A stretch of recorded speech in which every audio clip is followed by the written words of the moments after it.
안녕하세요. 시리우스 황승환 부원장입니다. 네, 감사합니다. 네. 오늘 설명회는 최근에 입시가 끝났기 때문에 입시 문제들을 바탕으로 해서 저희가 나름대로 분석을 해서요.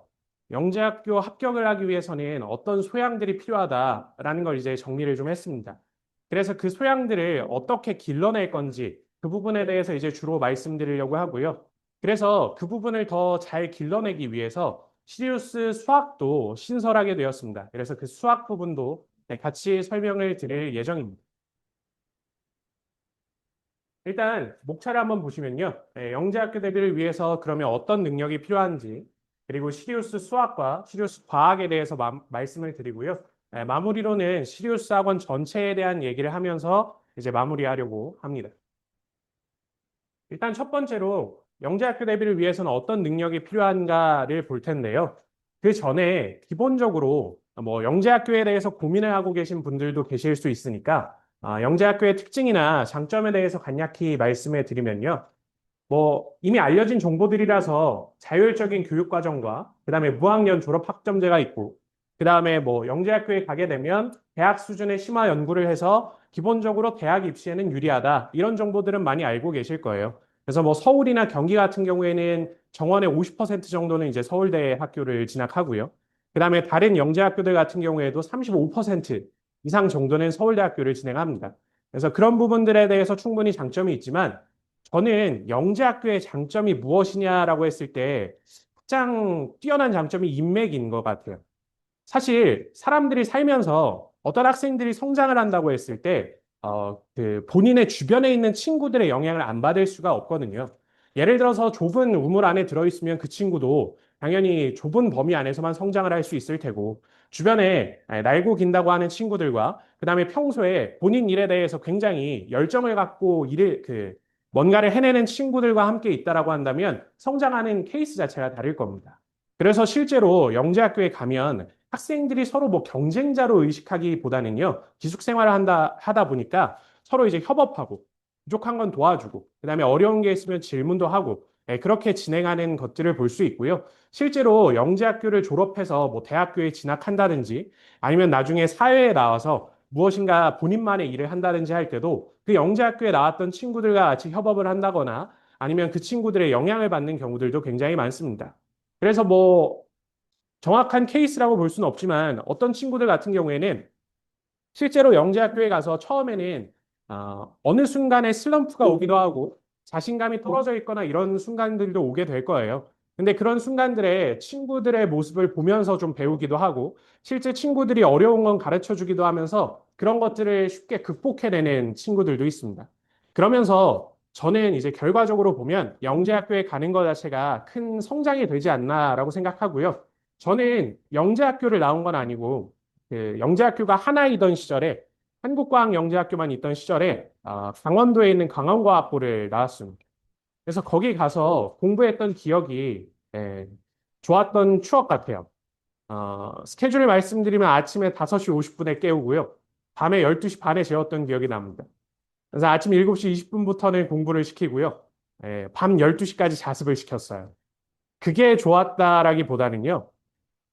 어찌됐든 좀 제가 통제할 수 없는 외부 환경들이 있을 때 그 안에서 나름대로 적응해보는 노력들도 해보고 처음에 저는 사실 성취도가 높진 않았거든요.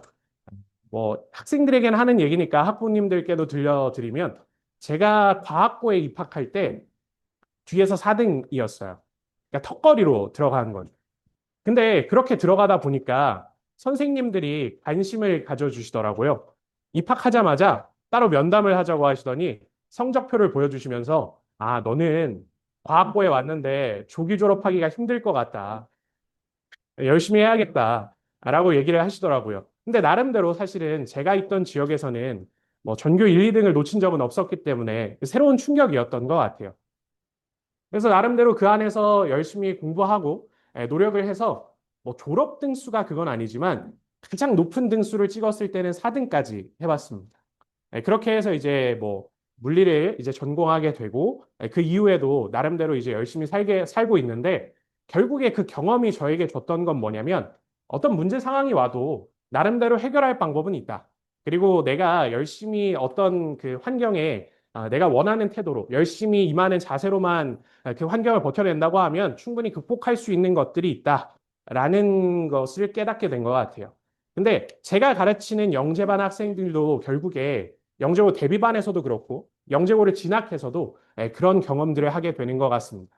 이따가 소개시켜 드리겠지만, 영상으로 보여드리겠지만, 실제로 한 학생 같은 경우에는 저희 학원에서 올림물리까지 할 때까지는 평균이 50점도 채 되지 않거나 그 정도 선에서 힘들어했던 친구도 있어요.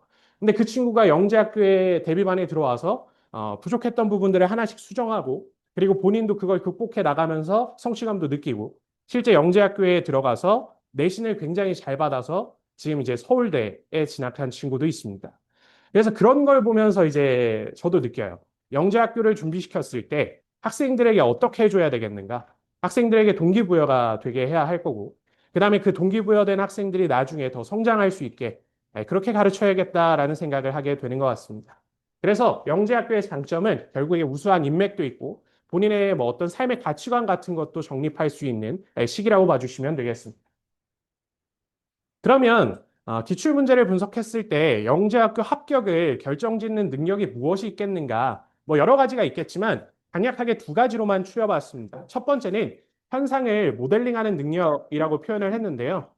제가 이제 과학 선생님이다 보니까 과학 같은 경우에는 자연 현상이 있을 때 과학자들이 그 자연 현상을 관찰을 합니다. 그걸 토대로 해서 어떤 기본적인 공통되는 원리가 있지 않을까라고 추론을 하게 되고 그걸 가지고 어떤 모형을 만들게 되죠. 그리고 그 모형이 실생활에 잘 적용이 되면 흔히 저희가 아는 교과서에 실리게 되는 겁니다. 그래서 그 과정 자체가 과학자들이 하는 일인데 영재학교 입시에서도 문항들을 분석해 보면 그 아이디어들을, 그 행동들을 해본 친구들이 있는가를 확인하려고 해요.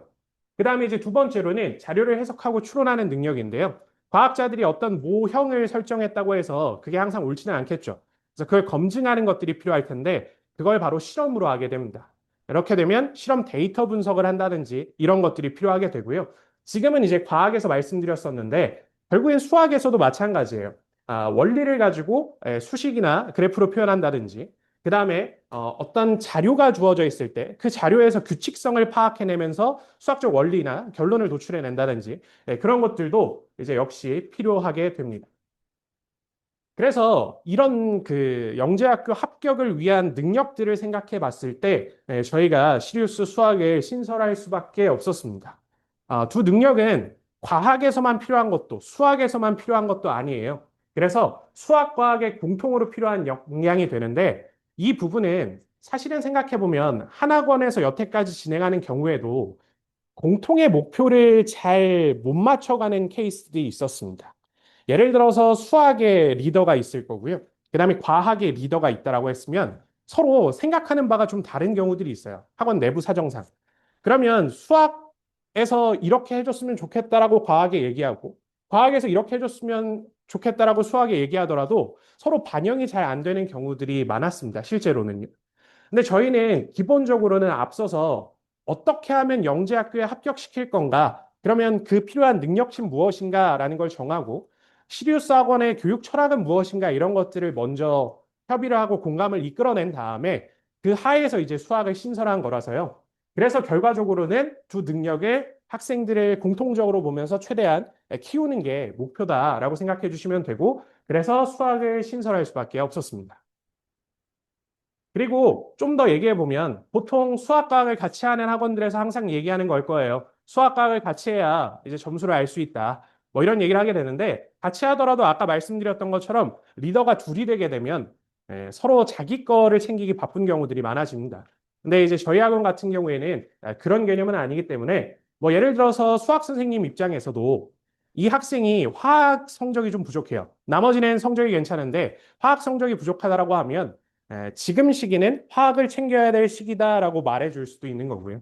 그 다음에 이제 예를 들어서 저는 이제 물리 선생님이니까 물리 선생님 입장에서 이 친구가 다른 성적들은 영재학교 합격선에 해당하는데 기하라는 과목에서 예를 들어서 점수가 안 나온다라고 가정해 보면 지금은 기하 문제의 비중을 늘리고 나머지들은 어떻게 공부를 해야 될지 알려줄 수 있을 겁니다. 그걸 이제 하나로 하고자 하는 게 저희의 목표라고 봐주시면 되겠습니다. 그래서 아까 말씀드렸다시피 결국에 이걸 진행할 때는 수학 선생님이든 과학 선생님이든 공통의 철학이나 기반이 없으면 정확하게 이루어질 수는 없어요.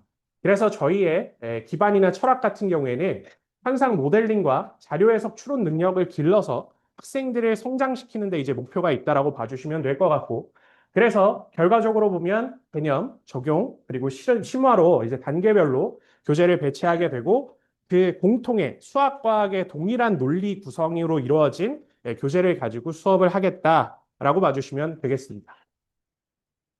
그러면 이제부터 좀 더 자세히 시리우스 수학과 올해 있었던 입시 분석에 대해서 시리우스 박상훈 선생님께서 이제 말씀해 주시도록 하겠습니다.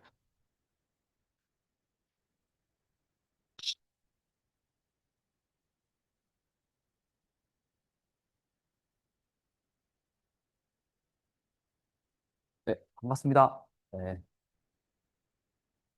네, CBS 영재학교 반 수학팀장을 맡게 된 박사훈이라고 합니다. 반갑습니다. 홍성환 부원장님께서 말씀해 주신 대로 이번 수학 영재학교 2차 지필고사 수학에 대한 간단한 분석과 그리고 이러한 시험을 통과하기 위해서 어떠한 내용들을 가지고 어떻게 접근을 해야 되는지 이런 거에 대해서 간단하게 말씀을 드리도록 하겠습니다.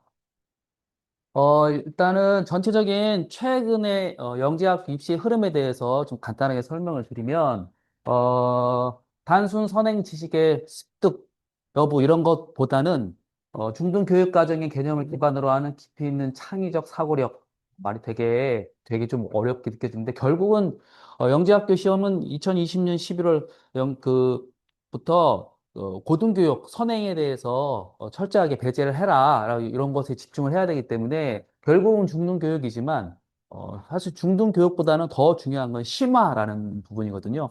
고등교육만 아니면 되는 그런 심화적인 부분에서 결국은 대학가 중에 있는 부분에서도 그 좀 드러나지 않는 다음에 뭐 요새는 중학교 교육 과정에 빠진 진법 문제라든지 이런 것들도 이번 시험에도 나왔는데 결국은 진법이란 표현을 쓰지 않고 이런 것들을 학습했는지 이런 것들을 물어보는 그러한 것들을 영재교육 시험에서 2차 시험에서 계속 담아내고 있는 그런 추세라고 보시면 될 것 같아요.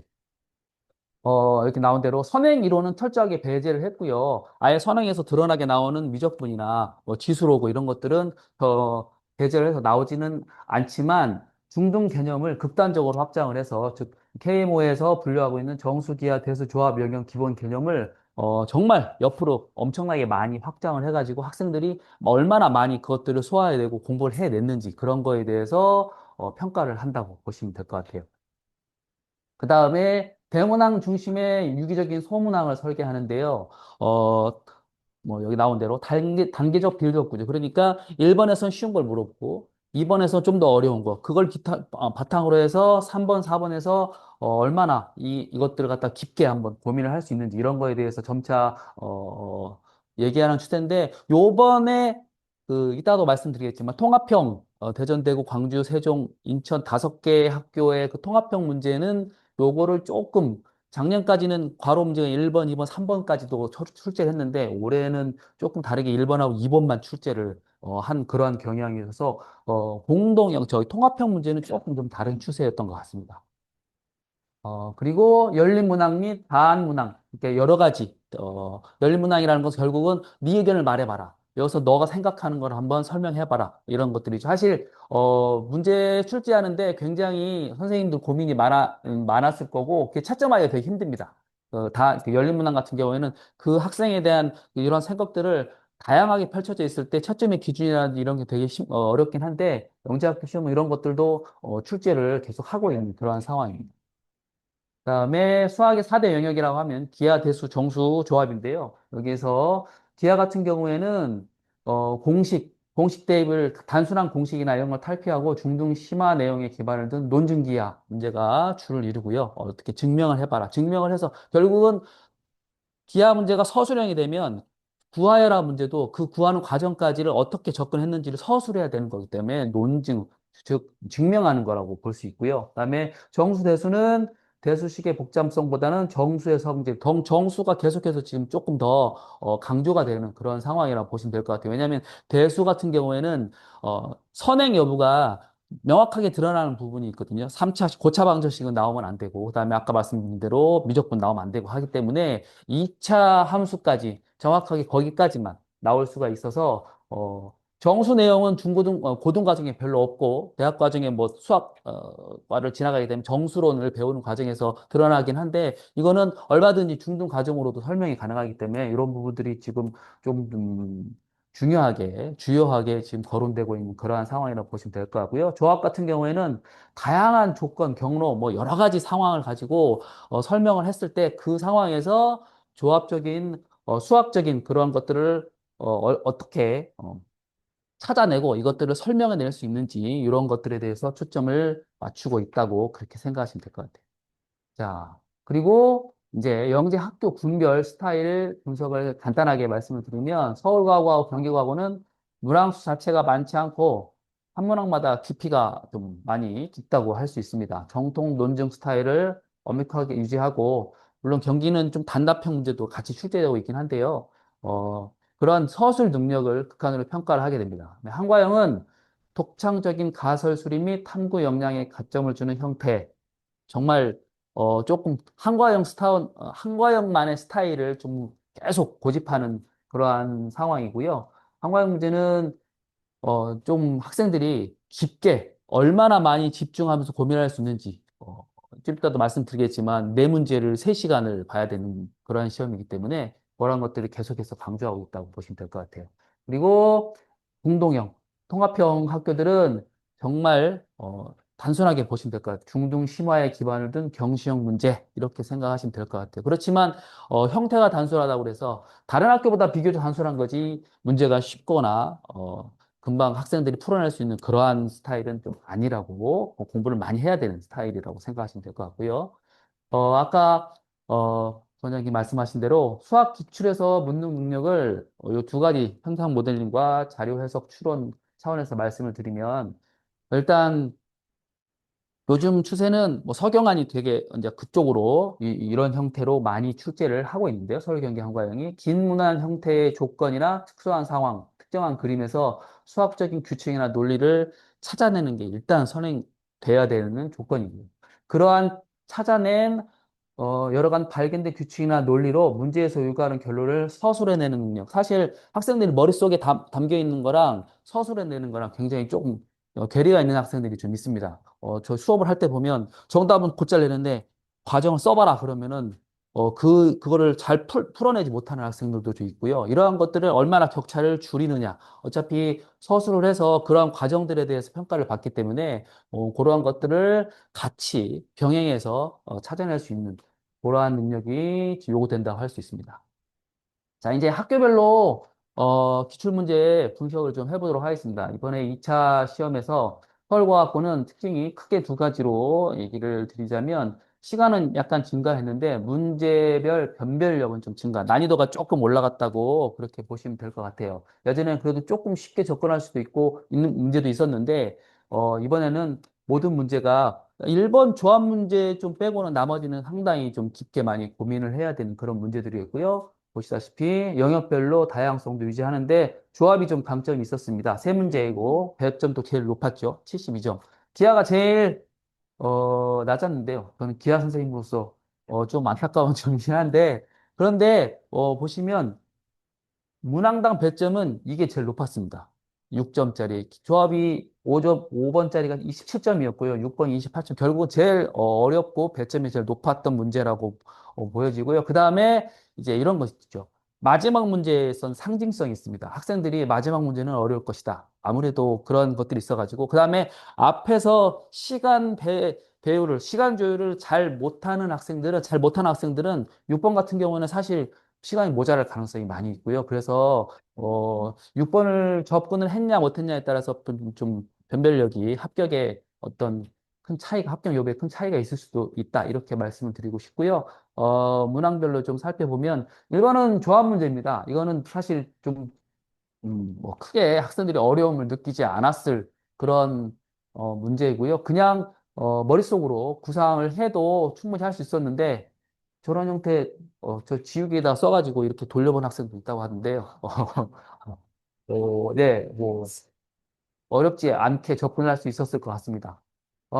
이번 문제는 정보 문제인데요. 사실 정보도 수학 시험에 포함이 돼야 하잖아요.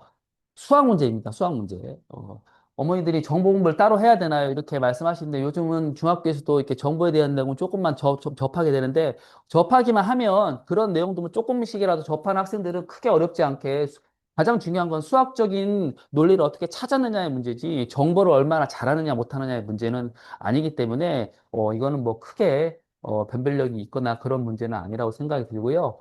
3번 문제는 뭐 의사 코드로서 정보처럼 형태를 띄고 있지만 그냥 명확한 대수 문제입니다. 앞에 조건만 몇 개 파악을 하고 나면 대수에서 격자점 카운팅하는 문제이기 때문에 역시 마찬가지로 공부를 좀 하는 학생들은 크게 어렵지 않게 느낄 수 있을 것 같고요. 4번 조합 문제는 아마 조금 어려웠을 것 같아요. 이거는 여러 가지 조건들 가지고 사실 그 결과 이거 지금 밑에 문제가 더 있거든요. 문제가 더 있는데 이런 것들을 찾아내는 게 쉽지만은 않았을 것 같고요.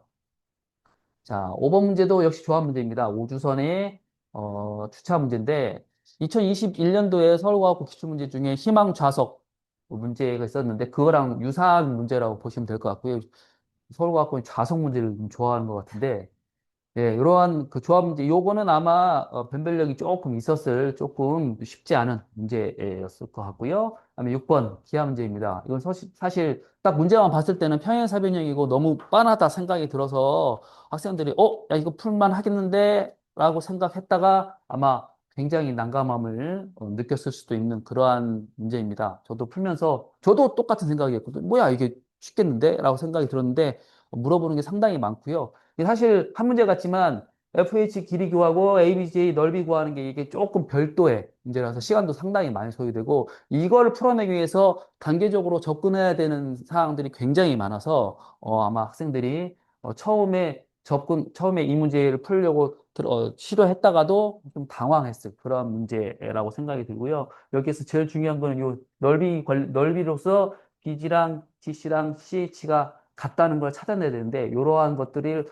학생들이 좀 할 수 있었느냐에 따라서 조금 결과가 조금 나뉘었을 거라고 생각이 듭니다. 서울과학 문제는 조합하고 정수가 뭐 기하는 한 문제였고 사실 이거는 정통적인 경시 문제라고 볼 수 있거든요. KMO로 말하면 KMO 2차 5점 문제보다는 조금 어렵고 2차 5분 문제보다는 조금 난이도가 낮은 그 정도 수준이라 학생들이 KMO에서 좋은 성적을 거뒀거나 KMO 공부를 많이 한 학생들이 유리한 그러한 기하 문제였고요. 아까 말씀드린 대로 계속해서 전체적인 기조는 작년과 크게 다르지 않은 그런 기조를 유지하고 있는 것 같습니다. 어, 자, 이 경기과학고에 대해서 말씀을 드리면, 경기과학고는 전체적인 시간은 뭐 약간 감소했는데, 전체 기조는 뭐 글쓰기를 제외하고요. 작년에 글쓰기, 엄청나게 긴 문제가 나왔었는데, 올해는 그걸 배제하고, 결국은 얼마나 공부를 열심히 했느냐, 학습량이 관건인 그런 문제들로 출제가 됐고요. 문항수는 전 학교 중에 제일 많았습니다. 수학 문제가 영재성 검사 1에 단답형 5, 서술형 셋. 그다음에 영재성 검사 2에 과학 하나, 수학 3개 나왔고 결국은 총 11문제죠. 그렇죠? 11문제이기 때문에 문항수는 제일 많았는데 경기과학고는 1교시 문제는 단답형 문제가 나왔을 정도로 짧고 흐름이 짧고 빨리빨리 풀어야 되는 문제들이 나와 있습니다. 이게 40분 만에 저걸 다 풀었어야 돼서 서술형도 있었기 때문에 이게 아마 학생들이 그러한 시간 조율에서 얼마나 잘 했느냐에 따라서 아마 관건이었을 것 같고요. 여기 또 이제 영재수검사 2에서 나오는 수학 세 문제는 굉장히 흐름이 긴 문제. 4번 문제는 지문 있고 괄호 문제가 5개나 되는 그런 문제였어서 그것들을 어떻게 빠르게 푸는 문제는 빠르게 접근하고 또 흐름이 긴 문제는 길게 접근하고 이게 자유롭게 조금 빨리빨리 왔다 갔다 할 수 있는 학생들이 아마 좀 유리했을 것 같아요. 학생들이 저희가 KMO도 가르쳐보고 영재 공부도 해보면 그거를 빠르게 못하는 경우가 많습니다. 학생들이 이렇게 공부를 깊게 하는 학생들이 내신 시험 볼 때 아니 내신 대비를 해야 되나요? 그러는데 이 친구들이 내신하면 문제 1분도 안 돼가지고 빨리빨리 풀어야 되는데 그걸 갖다 5분씩 고민하고 있습니다. 뭔가 있을 거야. 뭔가 있을 거야. 함정이 있을 거야. 이러면서 고민하다가 시간 조율 못 해가지고 내신 망쳐오는 게 굉장히 많거든요. 그래서 마찬가지로 경기과학고 시험은 이러한 문제, 이러한 것 전까지 다 좀 할 수 있는 1차, 1교시, 2교시, 영재성사 1과 1, 2에서 이런 것들을 좀 왔다 갔다 빨리빨리 할 수 있는. 그러니까 어떻게 보면 시험의 스킬이라고 할 수 있는데 그런 것도까지 좀 감안해서 출제를 한 것 같습니다. 자, 1교시는 그렇게 어렵지 않은 문제들이 있어서 제가 7번하고 8번만 지금 서술형 문제인데 7번은 왜냐면 지금 통계가 나와 있습니다. 이 사실 예전에는 통계 문제는 조금 통계 조금 배제를 하고 가르쳤었는데 몇 년 전부터 이 통계 문제들이 계속 나오고 있어서 물론 중등 선행만 했으면 내용은 알아야 되겠지만 이 친구들이 그냥 중등 선행한 이후에 KMO 스타일 검증만 쭉 풀다 보면 통계는 좀 배제되기 때문에 그러한 것들도 요즘은 좀 포함해서 공부를 좀 해야 될 것 같고요. 뭐 그 내용만 파악만 되면 그렇게 어려운 문제는 아니었고요. 8번은 정수 문제였습니다. 아마 1교시에서 가장 변별력이 높았을 거라고 생각되는 문제인데 1교시 40점 만점 중에 거의 학생들이 대부분 한 2, 30점은 1교시에는 맞지 않았을까 이렇게 예상이 되고요. 그다음에 2교시 문제입니다. 2교시에 이제 흐름이 길어지죠. 2교시에 1번은 과학 문제였고 2번이 이제 조합 문제인데 이 문제는 1번하고 2번은 뭐 배점 1번 보시면 배점 2점인 것은 이거는 그냥 누구나 읽어보면 맞힌다고 보시면 될 것 같고요. 근데 이제 요거는 어렵습니다. 고민을 많이 해야 되고 실제로 정답까지 접근하기가 쉽지 않은 그런 스타일의 문제인데 역시 뭐 없었던 스타일은 아니고 기존에 있었던 문제들을 충분히 유추해 볼 수 있는 그런 스타일의 문제였고요. 이 기하입니다. 작도인데요. 굉장히 개인적으로 기하 선생님께서 굉장히 반가웠습니다. 왜냐하면 작도 문제는 기하에서 굉장히 이슈가 있었던 게 저 나름대로 이슈인지 모르겠지만 작도가 예전에는 한과영에서도 그렇고 굉장히 많이 출제가 됐었는데 한동안 출제가 되지 않았습니다.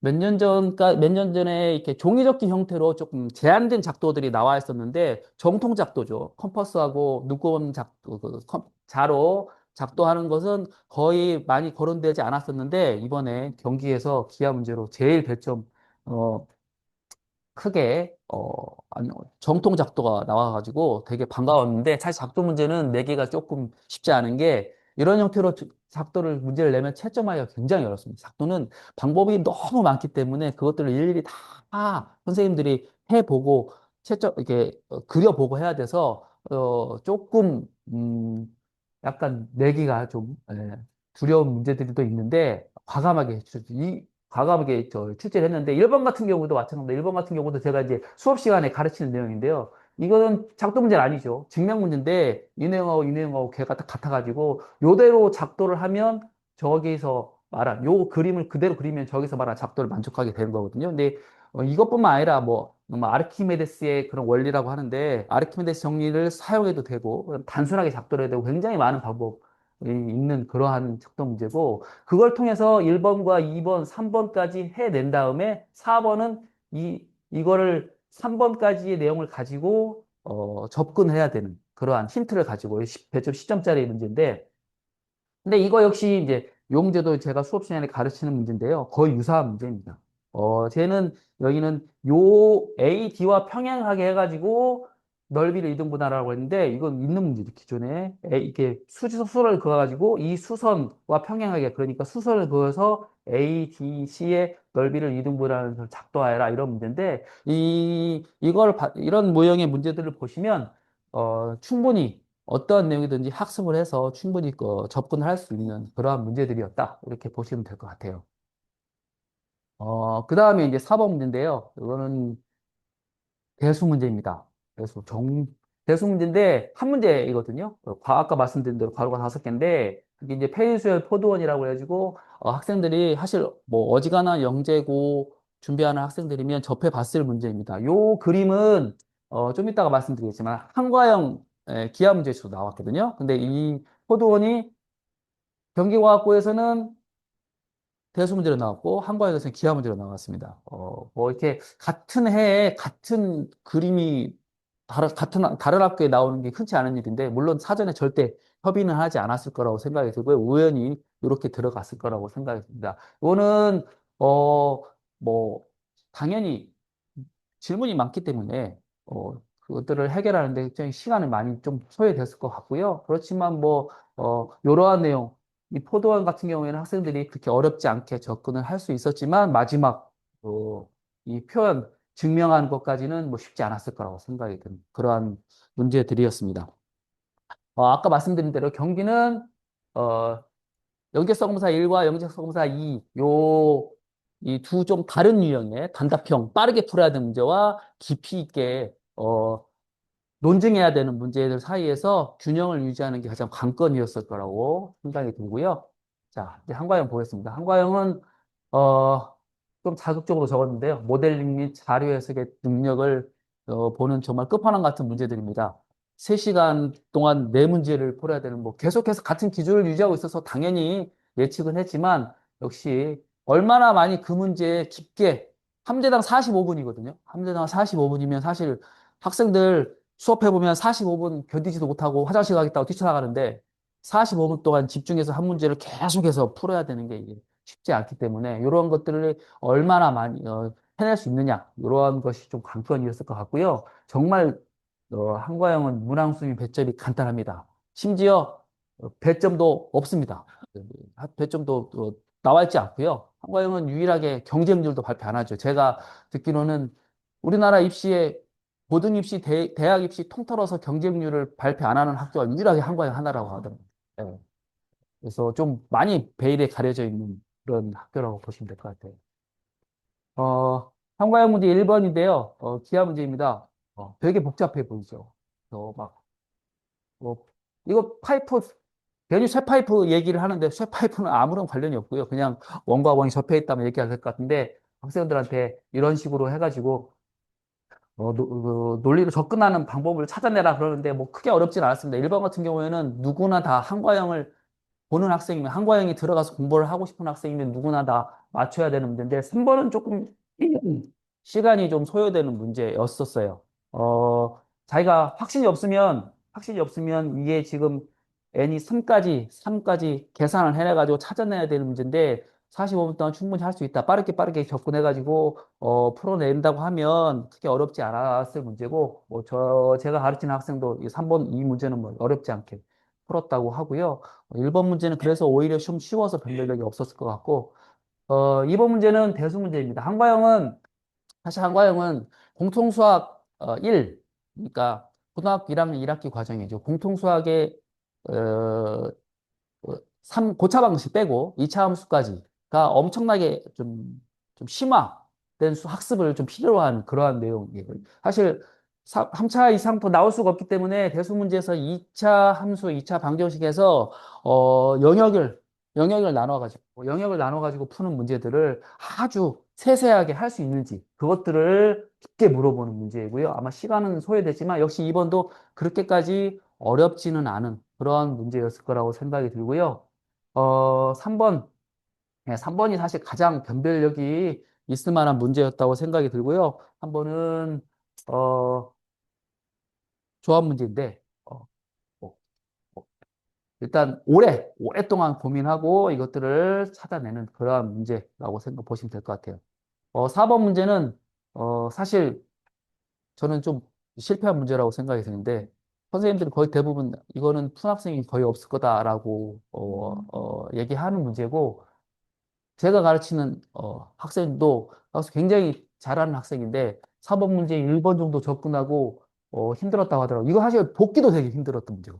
학생들이 보시면 순서쌍도 너무 많이 나오고 그다음에 문제 자체에서 순서쌍이 많이 나오고 그러기 때문에 이거를 정확하게 기억을 해가지고 이거 숫자 다 기억을 해서 복귀하는 게 거의 힘든 문제였었고요.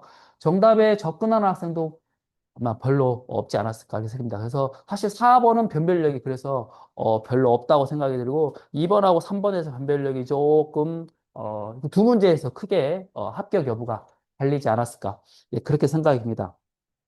전체적으로 서울 경기 한과형은 조합하고 정수론이 조금 강세였다고 보시면 될 것 같고요.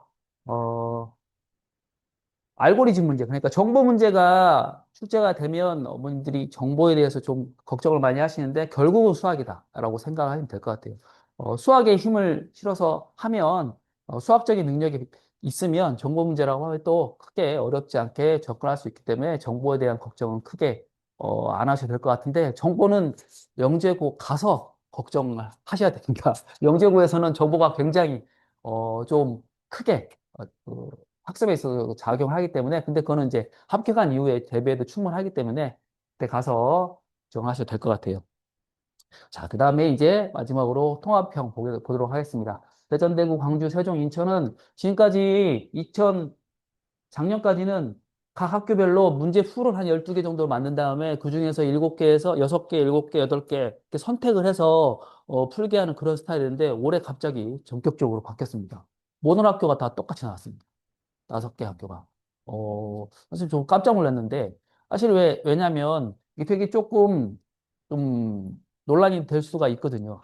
이렇게 되면 학교별로 줄 세우기가 가능하거든요.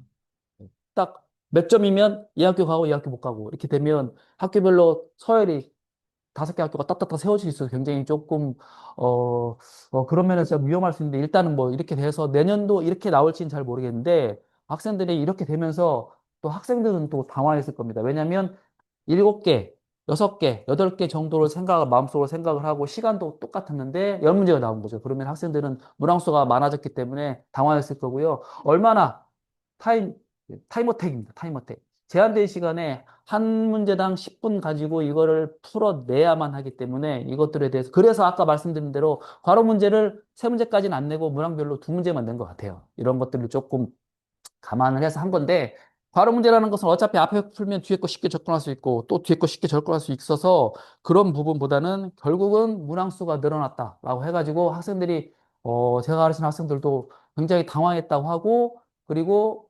9번, 10번은 거의 접근도 못했다. 읽어보지도 못했다 하는 학생들이 좀 다수였었습니다. 전형적으로 중등심화에 기반을 둔 경시형 문제들이었고요. 역시 뭐 K문을 공부를 오랫동안 한 학생들이 좀 유리할 수밖에 없는 그러한 시험이었다고 보시면 될 것 같아요. 대표적인 문항들만 살펴보면요. 7번은, 조합 문제인데요. 이거 콜라츠 수열이라 가지고, 많이들 알려져 있는 건데, 이거 아직도 증명이 안 된 그런 건데, 어, 증명 안 됐다고 해서 어려운 건 아니고요. 접근을 할 수 있고, 거기에다가 줄기와 입, 1학년 2학기에 나오는 통계 부분까지 문항을 추가해가지고 냈는데요. 아마 뭐 크게 어렵지 않게 학생들이 맞춰낼 수 있었던 문제 같아요. 이 문제는 중앙값이란 개념이 나오죠. 이것들을 계속 오랫동안 공부를 안 했던 학생들은 되게 당황했을 수 있는데 이 개념 자체만 알고 있으면 크게 어렵지 않게 접근할 수 있었을 것 같습니다. 그다음에 대수 문제입니다. 뭐 정확하게는 정수 문제이고요. 이것도 9번 이어서 배점이 좀 높아 12점이었던 6.6점, 12점짜리 문제인데 일일이 다 소위 말해 노가다를 해서 할 수도 있는데 그렇게 되면 시간이 오래 걸리죠. 그렇죠? 그다음에 9점이기 때문에 이때쯤 되면 학생들이 이제 등에 땀이 나고 나 앞에 못 푼 문제 어떡하지? 이런 거 있었기 때문에 그런 식으로 시간이 많이 소요되는 그러한 방법으로는 되게 접근하기 어려웠을 것 같고요. 정수에서 합동식, 그러니까 중등 범위 안 나오죠. 사실 고등 범위가 아니기 때문에 합동식은 뭐 써도 상관이 없을 거라고 생각을 할 건데, 합동식을 이용해서 규칙을 찾아내면 그렇게 어렵지 않게 역시 풀 수 있었을 건데, 아까 말씀드린 대로, 뒤에 9번이 가지는 상징성 때문에 정답률이 그렇게 높지만은 않았을 거라고 생각이 들고요.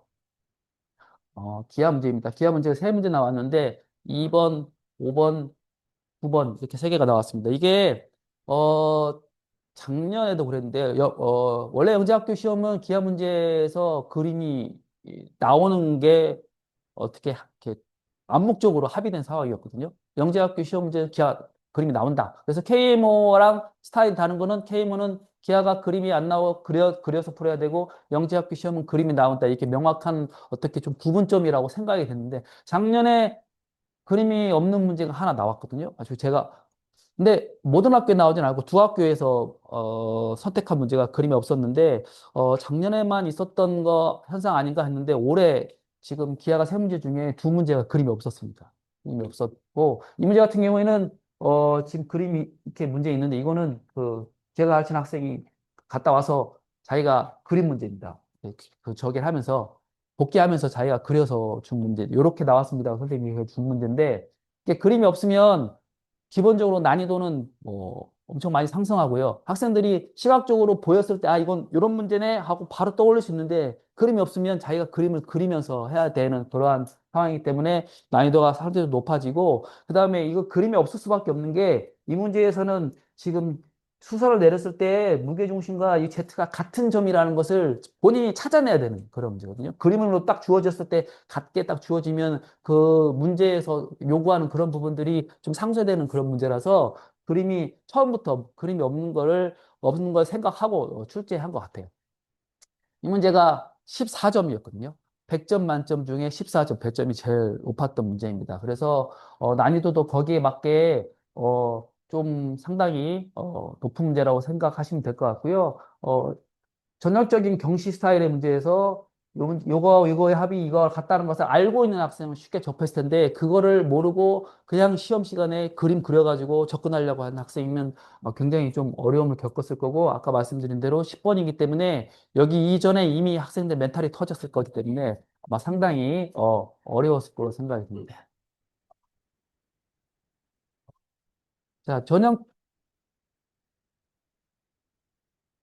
그 통합형을 간단하게 말씀을 드리면 서술형도 이번에는 그렇게 흐름이 길지 않은 서술형이었고요. 통합형 가면 문제도 많았기 때문에 통합형은 서술도 당연히 서술형도 서술을 해야 되지만 정답을 얼마나 맞췄느냐, 이게 굉장히 관건일 것 같아요. 통합형 같은 경우에는 정답을 정확하게 맞추는 것까지가 굉장히 요구되는 그러한 문제들이었다고 생각하시면 될 것 같습니다. 자, 이상으로 기출에 대한 분석을 좀 마치고요. 그러면 이러한 문제들을 해결을 해서 어떻게 영재학교에 갈 수 있겠느냐, 이런 것들을 접근해가지고 저희가 이제 수학 프로그램을 신설을 하고, 수학 프로그램을 신설하긴 했지만 저희 수학 선생님들은 새로운 선생님들은 아니고요. 기존의 영재학교 입시를 저 포함해가지고 모두 다 한 10년 이상씩 다 하신 분들이고, 이러한 분들이 모이셔가지고 새롭게 지금 계속해서 조금씩 변화되고는 있지만 기존에 있던 흐름과 새로운 변화된 시점을 갖다 같이 적절히 조화해가지고 시리우스 영재 프로그램을 어떻게 만들어내느냐에 대해 고민을 하면서 지금 우리가 시리우스 프로그램을 신설을 했고요.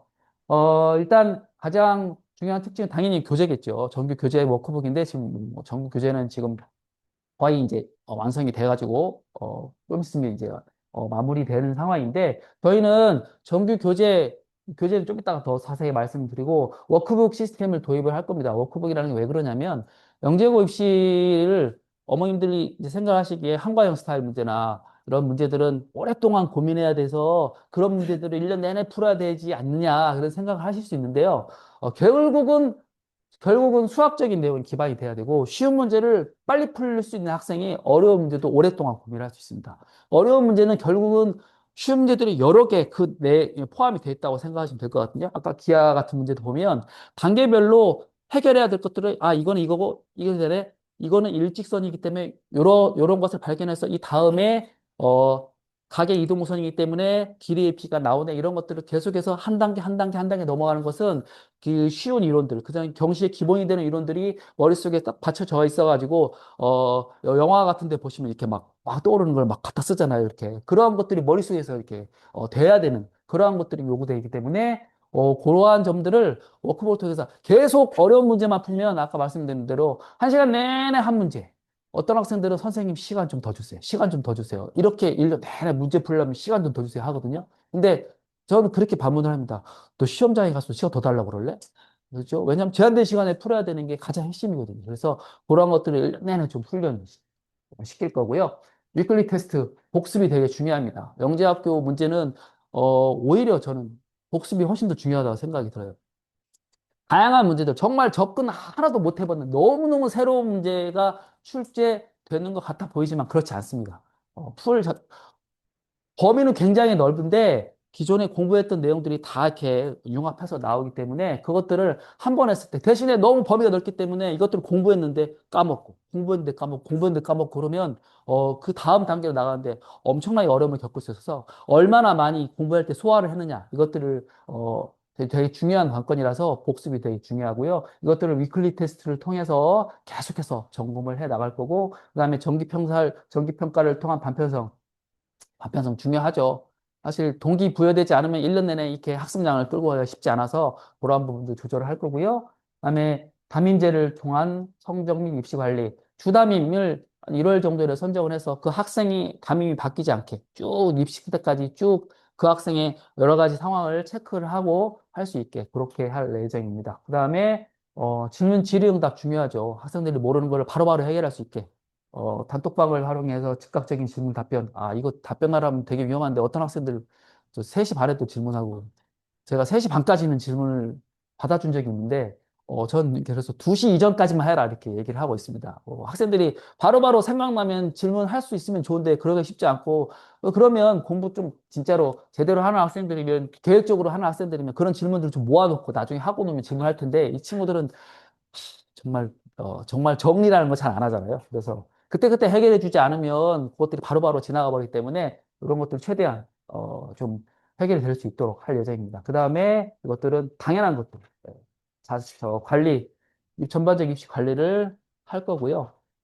교재는 좀 4단계로 진행할 예정입니다. 9월부터 12월까지는 투 트랙으로 나눠가지고 KMO를 하고 경시에서 좀 오랫동안 공부를 했던 학생들은 심화 이론부터 시작할 거고요. 그렇지 않은 학생들은 경시 기본 및 영재 필수 이론을 4개월 동안 하고, 그 다음에 1, 2월에는 실전 문제를 통해서 문제 응용력을 좀 높이고요. 그 다음에 3, 4월에는 이제 본격적으로 서술형 및 문장제 문제를 통해서 지금까지 다져왔던 걸 가지고 서술형 문제를 어떻게 접근할 것인지 이런 것들을 해결해 나가면서 5월부터는 이제 서경환과 통합형 학교는 좀 반별을 분류해가지고 통합형 학교들은 통합형 스타일의 문제, 그 다음에 석양한 학교들은, 서술형 및 문제안제 문제를 많이 할 거고요. 아까 얘기한 대로 워크북 제재를 도입해서 중등 심화 문제를 빠르게. 사실 수학을 제일 잘하는 학생들은, 쉬운 문제와 어려운 문제를 빠르게 구분할 줄 아는 학생. 이거 쉽네. 빨리 치고 넘어가야 되겠다. 어려운 문제는, 이거 좀 고민해 봐야 되겠네. 이것을 빠르게 판단할 수 있어야 되는데, 못하는 학생들은 반대로 생각하죠. 어려운 문제인데 쉽게 생각하고 거기 나와 있는 숨은 뜻을 모르고 그냥 바로 그냥 답을 써버리고 그 다음에 쉬운 문제인데 쓸데없이 고민하고 있고 그래서 영재고 시험 보고 나와서 가장 의문스럽게 생각하는 학생이 이제 선생님 쉬웠어요. 절대로 그럴 리 없습니다. 절대로 그럴 리 없습니다. 이 학생은 조금 문제가 있습니다. 아, 절대로 쉽지 않습니다. 사실 여러 해 동안 경험했는데 쉬웠어요 하는 학생들 합격률이 좋지 않습니다. 울고 나오는 학생, 저 이 학생들 반갑습니다. 합격률 높습니다. 울고 나오는 학생. 선생님 한 개 못 풀었어요. 이런 경우 많거든요. 그래서 좀, 이러한 것들을 할 수 있도록 계속해서 힘을 키워 나갈 노력을 하고 있습니다.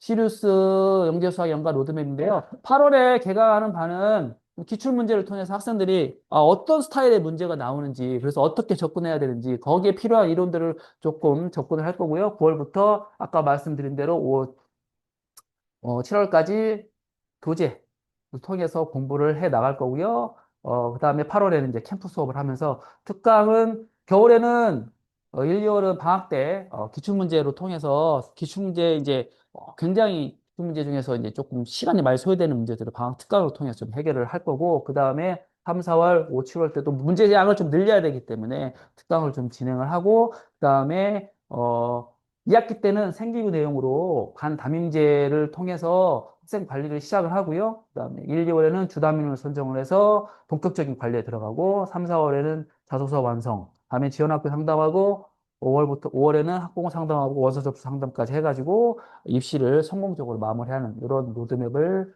가지고 있습니다.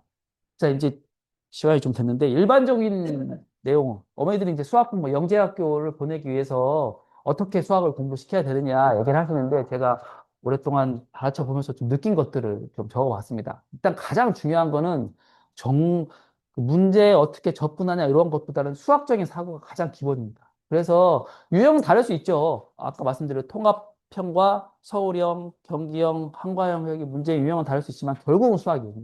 수학 속 사고가 기반이 돼서 이걸 논리적으로 어떻게 해결하느냐가 제일 중요하기 때문에 결국은 수학이다. 이렇게 생각을 하시면 될 것 같고요. 그 다음에 중등심화.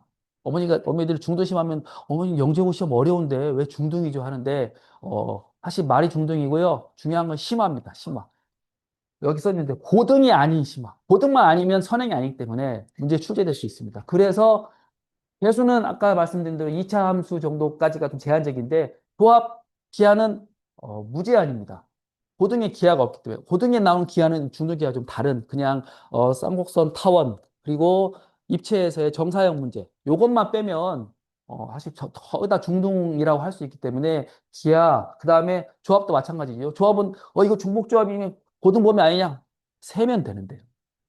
하나씩 기세면 됩니다. 조합은. 그렇기 때문에 이렇게 선행이라고 할 수 없는 부분들이 많기 때문에 조합 문제도 굉장히 많이 다루고 있는 그런 상황입니다. 그래서 선행이 아닌 중등 심화라는 거, 그중에서 심화, 어려운 문제들을 학생들이 많이 접하게 되거든요. 이러한 것들을 끈기 있게 얼마나 해낼 수 있느냐. 요것들이 가장 중요한 관건이라고 보시면 될 것 같고요. 선행에 대해서 어머니들이 관심 많으시죠. 그렇죠. 선행을 해야 되는데요. 우리 애는 지금 아직 미적분 안 했는데요. 이렇게 말씀을 하시는데, 일단은, 영재고 시험에서는 고등학교 2학년 1학기 대수죠. 대수로 말씀드릴 수 있는데, 대수가 크게 지수로그, 삼각함수, 수열 이렇게 되어 있는데, 삼각함수와 수열은 이걸 통해서 문제를 해결할 수 있는 문제들이 이제 있습니다. 어느 정도 유의미하게 배운 사람이 영재고 입시에 도움이 될 수는 있어요. 근데 로그는 뭐 전혀 나오지 않고요. 그 뒤에 나오는 미적분도 전혀 필요 없습니다. 영재 입시를 하는데, 그래도 미련이 있으셔서 영재 입시 하는 도중에 주 1회씩 선행하시는 분도 있어요. 근데 저는 과감하게 멈추시라고 말씀드리고 싶어요. 왜냐하면 8월에 입시 끝나면 그 이후에 선행하셔도 됩니다. 제가 영재고 끝난 학생들 미적분 가르쳐 보면 기본 정석 미적분 하는데 5주면 끝납니다. 친구들 수학적인 능력이 있기 때문에 개념만 알려주면 문제 푸는데 어려움이 없어요. 이 친구들 그래서 영재고 입시 끝날 때까지 거의 기하 미적분 1부터 시작을 해서 확통, 기하까지 다 끝내는데 8개월 정도면 충분하고요. 그 다음에 어차피 영재고 들어가도 또 공통수학부터 하거든요. 물론 빠르게 하죠. 1학년 때 거의 미적분까지 나가고 2학년 1학기부터는 뭐 대학 수학 들어가고 하는데 기본적으로 흐름이 빠르기 때문에 이 친구들이 빠른 것을 좀 충분히 소화할 수 있는 능력이 길러져서 선행은 거기까지만 필수라고 생각하시면 되고요. 그 이후의 과정은 고등 과정은 영재고 진학 이후를 위한 투자라고 생각을 하시면 돼요. 투자라고 생각을 하시면. 자, 그 다음에 아까 말씀드렸던 이제 빈틈을 줄이는 공부인데, 영재고 입시 범위가 워낙 넓다 보니까 학생들이, 집중적으로 자기가 잘하는 거, 관심 있는 것만 하려는 학생들이 많이 있습니다. 기하를 좋아하는 학생들 중에 조합은 진짜 못하고, 조합을 좋아하고 정수는 잘하지만 기하는 진짜 못하고. 근데 이 학생들이 모의고사 점수, 이런 학생들은 모의고사 점수가 예, 이렇게 널뛰기를 하죠. 어떤 시험에 기하가 많이 나오는 학생, 기하 좋아서 이렇게 높아졌다가 막 널뛰기를 합니다. 이거는 좋지 않고요. 저희가 입시에서 성공을 하기 위해서 그런 학생들 입시 지도를 할 때는 성적을 밑에 성적에 맞출 수밖에 없거든요. 사실. 그래서, 잠시만요. 예. 이런 것들을 다양하게 공부를 빈틈없이 하는데 초점을 맞춰야 될 것 같고요. 그래서 아까 말씀드린 대로 과목별 워크북도 도입하는 게 빈틈이 없게 빨리빨리 해결할 수 있는 그러한 시스템으로 공부를 해 나가야 될 것 같습니다. 아까 말씀드린 대로 그리고 영재 수학의 기본은 복습이니까 복습에 철저하게 복습을 안 하고 있고 과제를 안 하고 있으면 이건 위험 신호입니다. 이건 위험 신호예요. 학생들이 1년 공부하다 보면 그런 시기가 오는 학생들이 있는데 요것들은 조금 관리를 해주고 그러지 않도록 선생님과 어머님이 같이 유기적으로 학생 관리를 좀 해 나가야 될 것 같고요. 서술형 답안 작성. 머릿속의 생각을 얼마나 잘, 풀어내느냐. 이게 굉장히 관건이라서 정답만 맞추는 학생, 어린 학생 중에 그런 친구 많죠. 선생님, 그래서 정답이 뭐예요? 선생님, 그래서 답이 뭐예요? 이게 중요한 게 아닌데 계속 그렇게만 물어보는 친구들은 답만 중요하죠. 결과를 빨리 내려고 해요. 왜냐하면 그런 친구들의 그 대부분은 엄마가 이것만 풀면 놀 수 있게 해줬어. 그러면 빨리 답을 내야 돼. 근데 이러한 습관, 결국 밑에 나오는 공부 습관인데 공부 습관을 길러야 됩니다. 이렇게 모든 기준이 공부를 하는 쪽으로. 그래서 오늘 컨디션이 안 좋은 이게 학원에 수업하면서 제일 어이없는 말이 컨디션이 안 좋아서 학교를 안 한다. 학원 안 하는데. 컨디션이 안 좋으면 공부를 안 할 수 있나? 이런 생각이 들거든요. 컨디션이 안 좋으면 공부를 많이는 못 하겠지만 학원에 가서 공부를 해야 되죠. 그렇죠? 공부를 해야 되는데 컨디션이 안 와서 오늘 학원에 못 오겠다. 어, 마인드의 차이긴 한데 이러한 것들을 그냥 학생이고 영재고 입시를 준비를 하기 때문에 계속해서 지속적으로 꾸준히 공부할 수 있는 습관을 길러주는 게 가장 중요한 것 같습니다. 제가 준비한 시간은 여기까지고요. 이어서 과학 내용에 대해서 원장님 모시고 말씀 나누도록 하겠습니다.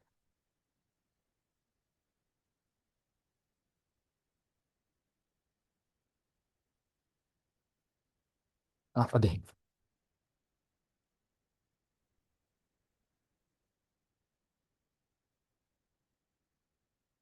네. 이제 시리우스 과학에 대해서 설명을 드리도록 할 텐데요. 사실, 뭐, 여기에 보면 입시 문제들에 대한 정리도 해놓긴 했는데 주로 키워드 위주로 정리해 놨습니다. 그 이유가 뭐냐면 설명의 흐름상 생각해 보면 너무 많은 정보가 입력이 되면 기억이 잘 안 나실 수 있거든요. 그래서 여기 앞에 있는 부분들, 기출문제 분석에 대한 부분들은 한번 나중에 가서 잘 읽어보실 수 있게 정리를 해뒀다라고 보시면 되고요. 제가 기출문제를 넣으면서 드리고 싶은 마음은, 말씀은 결국에 이 기출 문제를 통해 우리가 무엇을 준비해야 하는가이거든요. 그 위주로만 짧게 짧게 기출 문제는 넘어가도록 하겠습니다. 일단 다시 한 번 더 정리하면요. 과학 기출은 현상 모델링이나 자료 해석 추론을 이제 주로 묻게 됩니다. 결국에는 본인이 어떤 현상을 관찰을 해서 규칙성을 찾아내고 원리를 찾아내고요. 그리고 그거를 데이터로 정리할 수 있고 데이터를 분석할 수 있는 능력이 필요해요. 그게 사실 과학자로서의 역량이라고 볼 수 있습니다. 그 과학자로서의 역량을 갖고 있는가를 영재학교에서는 검사하려고 하고요. 그리고 그런 성향을 갖고 있는 친구들이 논리적 사고를 한다라고 볼 수 있는데 그 논리적 사고를 하는 친구들이 결과적으로 보면 미래에 뭐 훌륭한 과학자가 되거나 아니면 뭐 리더가 되거나 이런 형태들이 되기 때문에 영재학교에서도 그런 친구들을 뽑고 싶어 합니다. 그게 기출문제에서도 드러나는데요. 일단 서울과학고 기출문항 같은 경우에는 나왔던 주제가 여기 적혀 있으니까 이건 한 번씩 봐주시면 되고요, 나중에. 일단 대표 문항 하나만 설명드리면요. 얘는 중학교 과학에 나오는 내용이고요. 보통 이 문제는 물리를 배우게 되면 물리 1단원에서 배웁니다. 그래서 저 내용을 모르는 학생들은 한 명도 없어요. 영재고 준비를 하다 보면 특히나 1단원 내용은 계속 반복해서 봤기 때문에 저거 모른다고 하는 친구는 한 명도 없습니다. 근데 그 주제를 서울에서는 어떻게 비틀어냈냐면요. 순간과 평균을 잘 구분을 해서 각각으로 이 운동을 분석했을 때 어떤 오차가 생기겠느냐라고 물었어요. 물음이 이렇게 변하면 학생들 입장에선 굉장히 당황스러워하죠. 본인이 분명히 친숙한 주제임에도 불구하고 이게 무슨 얘기지 하다가 시간을 허비하게 되는 문항이라고 봐주시면 됩니다. 그래서 결과적으로는 학생들이 무엇을 깨닫고 있어야 하냐면요. 우리가 자연현상을 분석해서 과학으로 정리를 하게 되는데 사실 자연현상은 굉장히 복잡해요. 그래서 어떤 과목들 같은 경우에는 우리가 이런 가정을 했을 때는 이런 모형으로 자연을 치환할 수 있을 거야. 그랬을 때 해석이 이렇게 돼 라고 하거든요. 그래서 그 과정을 알고 있으면 좀 더 쉽게 접근할 수 있는 문제였던 거고, 그걸 모르면 접근하기 어려웠던 문제라고 봐주시면 됩니다. 그리고 이제 경기과학고 같은 경우에서도 뭐 여러 가지 문제가 나왔었는데, 여기 보면 여기 융합이라고 되어 있는 게 경기된 영재성 검사 2 해가지고 아까 수학 세 문제, 뭐 과학 한 문제 나왔던 문항이 있었을 거예요. 원래 몇 년간은 그 과학 한 문항 자리에 과학 글쓰기가 나왔었거든요. 근데 이제 올해 다시 과학 문항으로 바뀌었습니다. 근데 이 문항을 굳이 말씀드리는 이유는 당연히 이제 생물과 관련된 주제여서 생물 선생님이 자세히 설명해 주시거든요. 근데 그 외에 물리에서 방학 때 하는 필수강 시간에 제가 교재에 한 30페이지 분량으로 이와 관련된 내용을 자료 해석을 하는 걸 학생들에게 시켰었어요. 한 3년 정도 시켰는데 드디어 나와서 기뻐서 말씀드렸습니다. 네.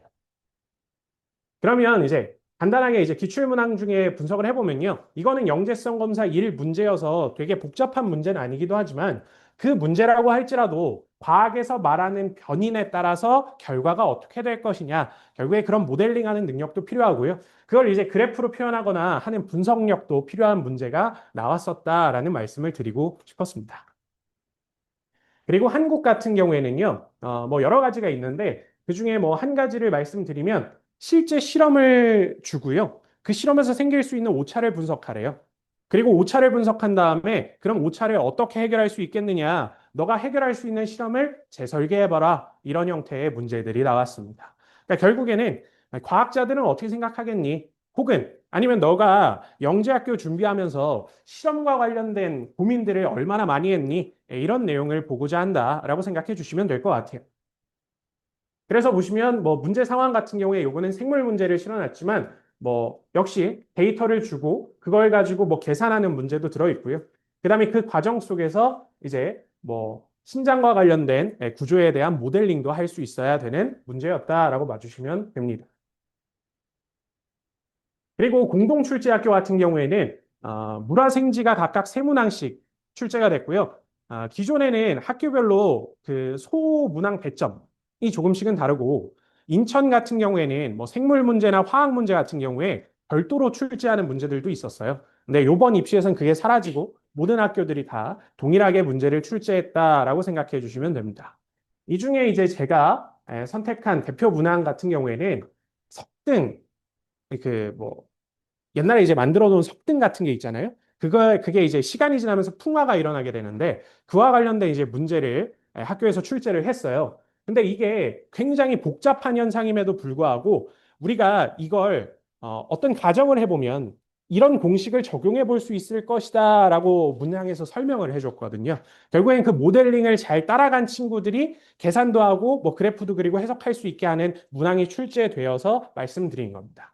그리고 지금까지 나온 이 문제들은 모두 다 여기 보면 관련 개념 이미지라는 게 있는데 그걸 보시면 알겠지만 중등 과학에 나오는 내용들을 바탕으로 출제가 되었어요. 근데 단순히 중등 과학만 알아서는 안 되고 그 내용을 심화해서 뭐 때로는 뜯어도 보고 전제 조건도 바꿔보고 이러면서 고민을 해봐야 되는 문항들이 출제가 됐었다라고 봐주시면 되겠습니다.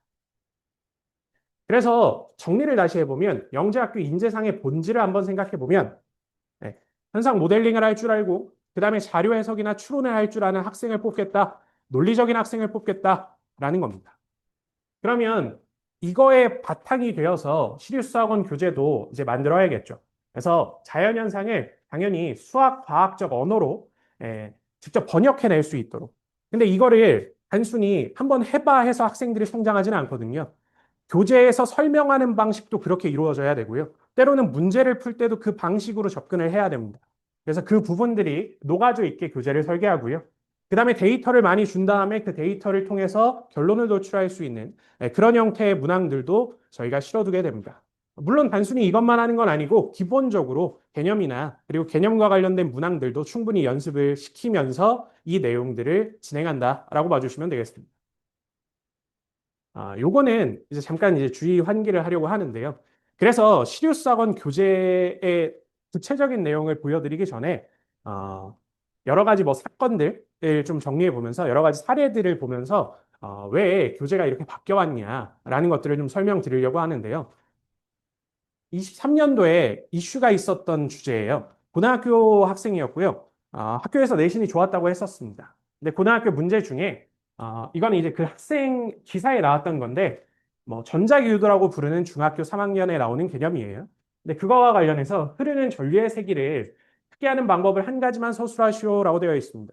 그러면 공부를 한 친구들은 이거는 패러데이 법칙. 그래서 감은수를 증가시켜야 된다. 많이 감아야 된다라고 보통 생각을 할 건데요. 이 친구는 촘촘히라고 답을 썼대요. 그래서 0점 처리가 되어서 좀 이슈가 된 적이 있습니다. 근데 저는 이제 그거에 대해서 둘 다 잘못됐다고 생각해요. 왜 그런지는 다음 페이지에서 설명드릴 거고요. 일단 요거 기사를 잘 읽어보면 재밌는 게 뭐냐면요. 일부는 많이나 촘촘이나 같은 표현 아니냐라고 인터넷에 이제 사람들이 댓글도 달았었고요. 그 다음에 보면 과학이 아닌 언어 영역으로 본 거다 이렇게 쓴 사람도 있는데요. 아마 이렇게 말했다고 고소 당하진 않겠죠. 과학이 아닌 언어 영역으로 본 거다라고 하는 사람은 아마 제 생각에 언어 영역도 못했을 겁니다. 네. 이게 왜 중요한가를 잘 설명드리면요. 겉으로 보면 많이냐 촘촘이냐의 표현 차이 때문에 문제가 생겼다라고 생각해요. 근데 사실은 그게 아닙니다. 견인 통제가 안 되어 있는 게 가장 큰 문제예요. 아까 박상훈 선생님께서도 영재고 시험 끝나고 쉬었다고 얘기하는 친구들이 문제라고 말씀드렸잖아요. 그 이유가 뭐냐면요. 쉬었다고 하는 친구들은 원인에 대한 고려를 안 하고 문제를 푼 경우들이 많아요.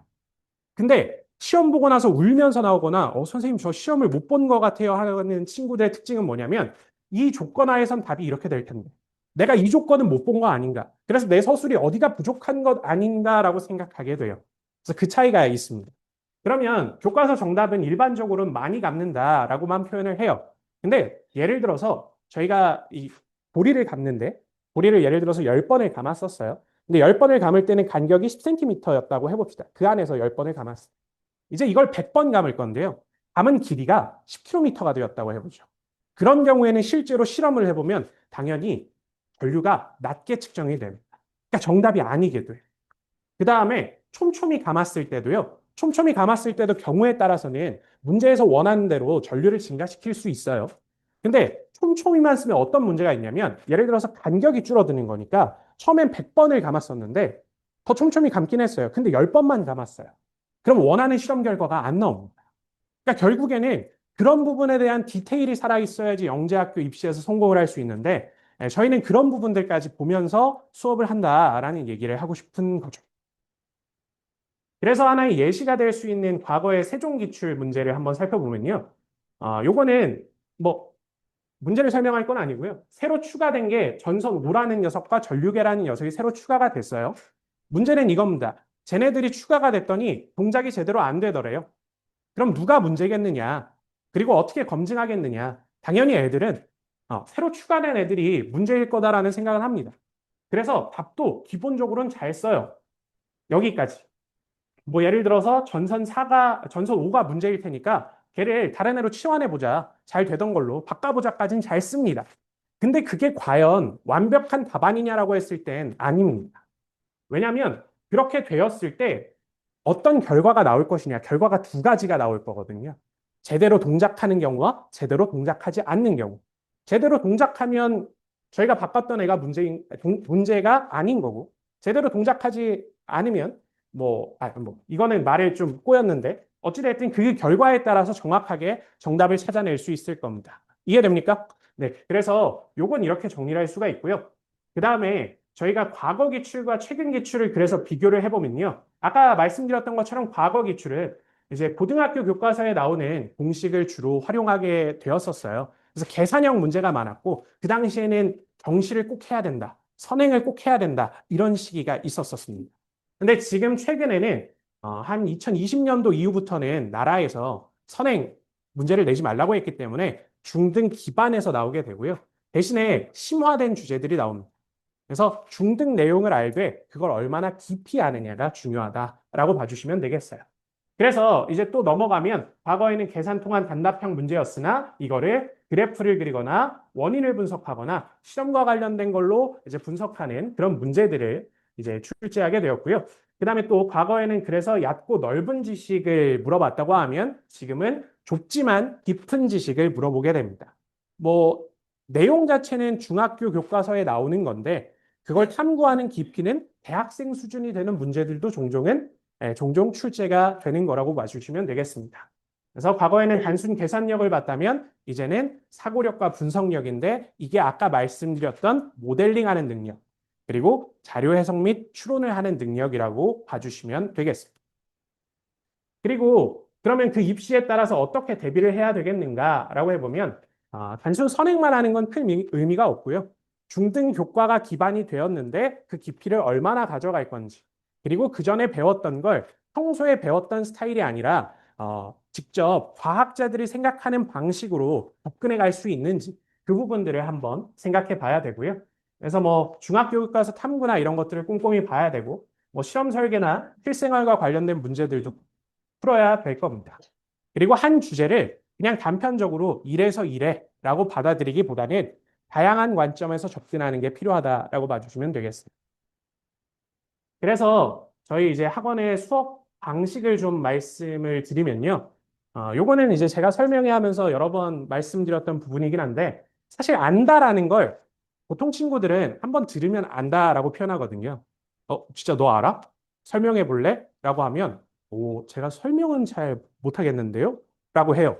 근데 너 안다며? 라고 하면 예, 라고 해요. 과연 그게 아는 걸까요? 아는 게 아닙니다. 아는 거에 대해서는 차원이 여러 가지가 있어요.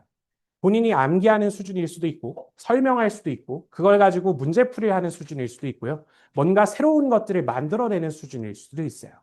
근데 아까 한국과학영재학교에서는 실험 설계를 해보라고 했다고 말씀드렸잖아요. 결국엔 뭔가를 만들어내라는 단계까지 알고 있느냐를 묻는 문제였어요. 그래서 학생들을 가르칠 때 저희는 이런 조건들을 이제 생각을 하고 이런 단계들을 생각을 하고 성장을 시키려고 합니다. 그래서 단순히 그냥 지식만 외우는 게 아니라 스스로 창안해낼 수 있게 그렇게까지 교재를 구성하고 교육을 시키려고 합니다. 그리고 이제 여기 있는 것들은 이제 과학 교재인데요. 대표적인 저희 시류수학원 물리 교재인데 생소한 물리 수업이라는 책이에요. 이 책을 왜 사용하냐면요. 보통 물리 교재들은 어떻게 되어 있냐면 제시가 먼저 되어 있습니다. 이 개념은 뭐고, 그래서 이렇게 해석을 하고 이렇다. 학생들은 그 배움에 익숙해져 있어요. 하지만 이 생소한 물리 수업이라는 책은 어떤 식으로 되어 있냐면 우리 주변의 자연현상이 무엇이 있고 그걸 분석하기 위해서는 어떤 관찰을 해야 되며 그 관찰 결과가 이렇게 나왔으니까 우리는 이 이론과 연관 지을 수 있다라고 적혀 있게 됩니다. 그 과정이 결과적으로 아까 계속 말씀드렸던 영재학교에서 원하는 인재상이라고 봐주시면 되겠습니다. 그래서 저희는 물리 교재를 이걸 사용하고요. 그 다음에 화학과 생물 같은 경우에도 사실은 기본적으로 알아야 되는 것들은 있기 때문에 그 암기는 당연히 철저히 시키고요. 그 외에 뭐 탐구나 실험과 관련된 것들도 좀 더 꼼꼼히 하고 그 실험에서도 오류가 없는지 확인을 하고요. 개선할 수 있는 방법은 없는지 얘기를 합니다. 이 말씀을 드리는 이유는 보통 중학교 과학에 나오는 실험이 학교에서 시키는 대로 하니까 다 100% 완벽히 될 거라고 생각이 들잖아요. 실제로는 학교에서 원하는 대로 결과가 안 나옵니다.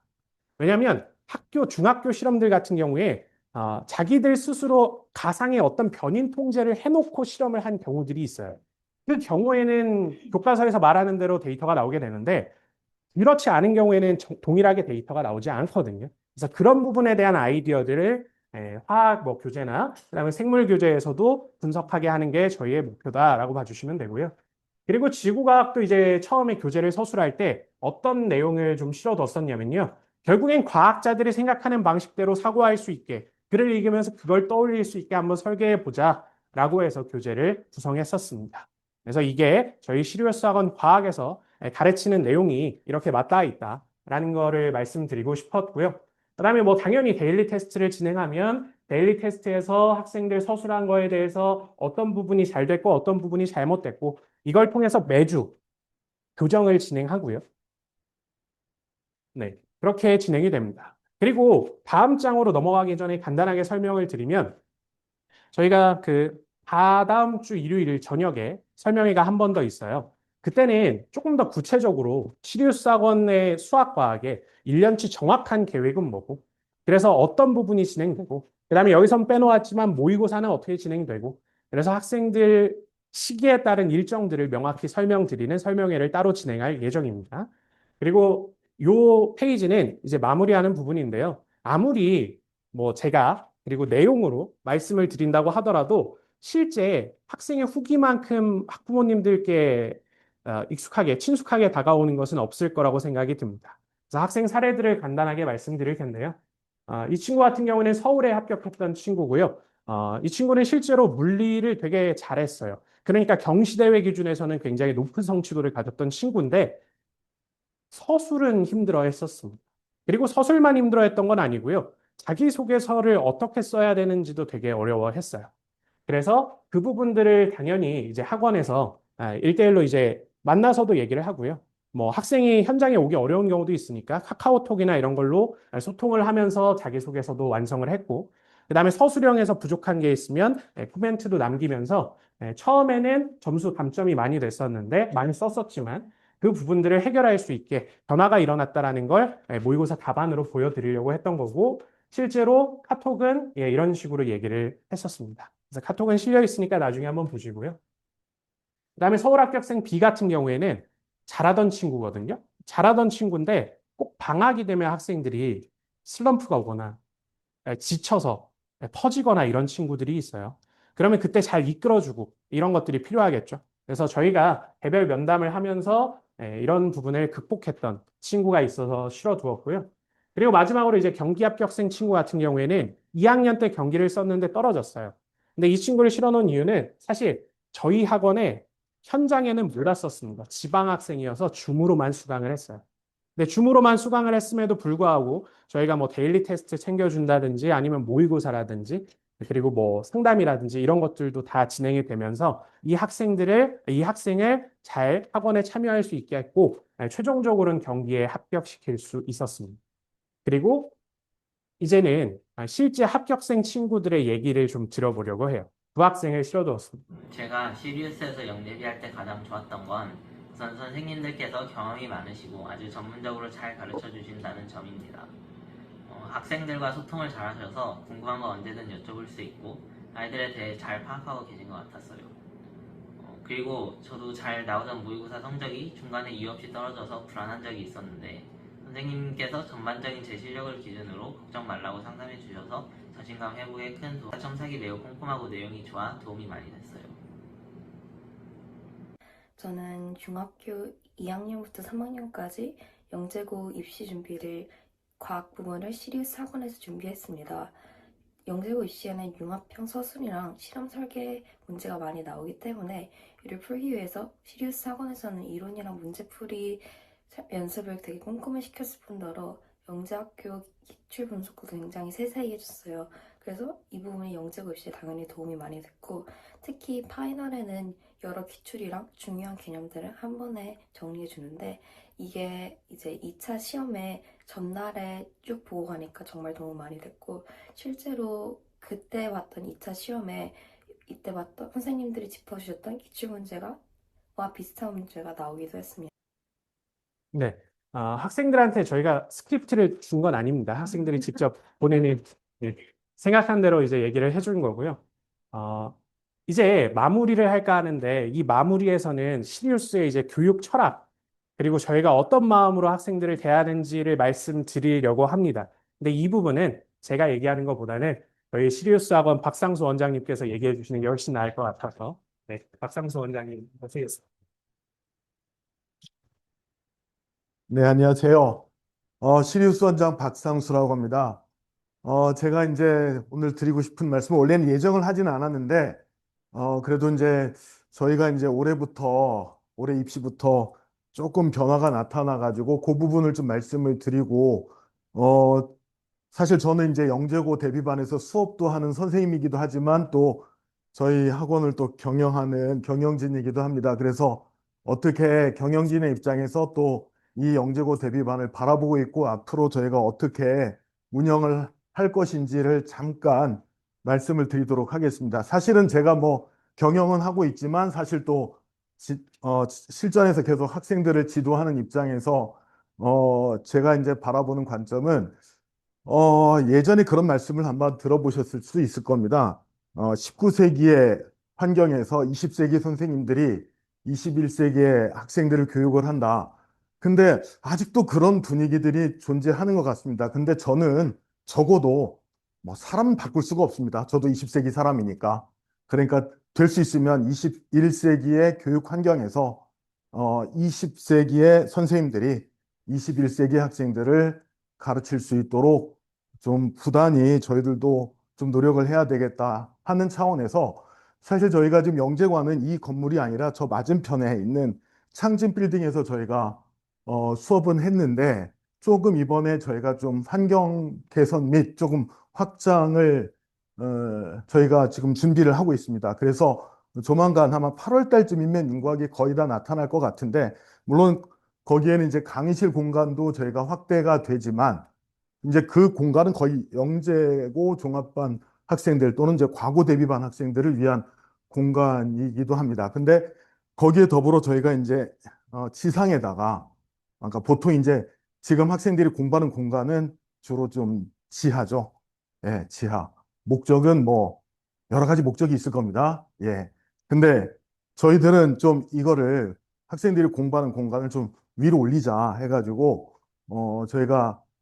저희가 꾸미는 공간 중에 일부는 학생들을 위한 자습 공간은 위로 꾸며서 좀 학생들이 좀 밝은 분위기에서 쾌적한 분위기에서 공부를 할 수 있는 공간을 만들어 줘야 되겠다라고 저희가 생각을 해서 아마 8월 달 중에는 그 공간이 아마 오픈이 될 겁니다. 물론 저희가 이 본관 지하에도 저희가 학생들을 위한 사습 공간이 있는데 그 공간과 더불어 사실은 영재관에서는 주로 저희가 한 5층에 저희가 꾸밀 생각인데 그 공간에 학생들을 위한 또 하나의 공간을 마련한다는 점 말씀을 드리겠고요.